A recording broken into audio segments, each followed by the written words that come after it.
ఉపవాస దీక్షలు నిర్వహించుకోవాలని Maheshwaram zone ACP పిలుపునిచ్చారు. ముస్లిం సోదరులు ప్రార్థనా సమయాల్లో ఎలాంటి ఇబ్బందులు కలగకుండా అన్ని చర్యలు తీసుకుంటున్నామని అన్నారు.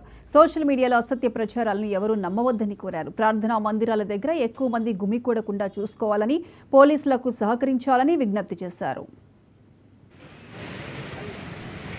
రాయల్ కాలనీ, ఈ పాడి షరీఫ్ తర్వాత జల్పల్లి ఈ ఏరియాల్లో మేము పూర్తి స్థాయిలో పికెట్స్, బందోబస్తు ఇవన్నీ కూడా పెట్టుకోవడం జరిగింది. అందరూ కూడా ఇప్పటి వరకు 2 వారాలు చాలా ప్రశాంతంగా ఎంతో వాళ్ళు నిష్ఠతో ఈ యొక్క ఫెస్టివల్ని జరుపుకుంటా ఉన్నారు. అందరికీ ప్రత్యేకంగా ధన్యవాదాలు. అదేవిధంగా మిగతా అందరు కూడా వీళ్ళతో సహకరిస్తూ ప్రతి విషయంలో ఏది ఉన్నా కూడా మాకు ఇమీడియట్గా సమాచారము తెలియజేస్తున్నారు. అదేవిధంగా మీడియా సోదరులు వీళ్ళందరూ కూడా ఎప్పటికప్పుడు ఏదైనా ఉంటే కూడా మా దృష్టికి తీసుకొచ్చి దాని మీద మేము ఇమీడియట్గా యాక్షన్ తీసుకునేటట్టు చేస్తున్నారు.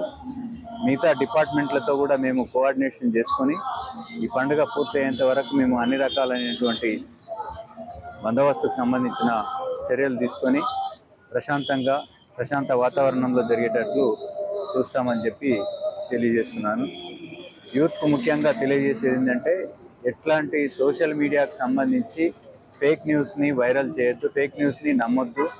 ఆ దుష్ప్రచారాలని మనము మళ్ళా ఫార్వర్డ్ చేయడం అదంతా కూడా రూమర్స్ అనేటివి నమ్మకుండా ఉండాలి. ఏదైనా మనం కళ్ళతో చూసి చెవులతో విన్నప్పుడే దాన్ని నిజమని భావించాలి. కాబట్టి ఇదందరికీ నేను ప్రతి ఒక్కరికి అందరికీ కూడా రిక్వెస్ట్ చేస్తూ ఉన్నాను. ఎట్టి పరిస్థితుల్లో తెలంగాణ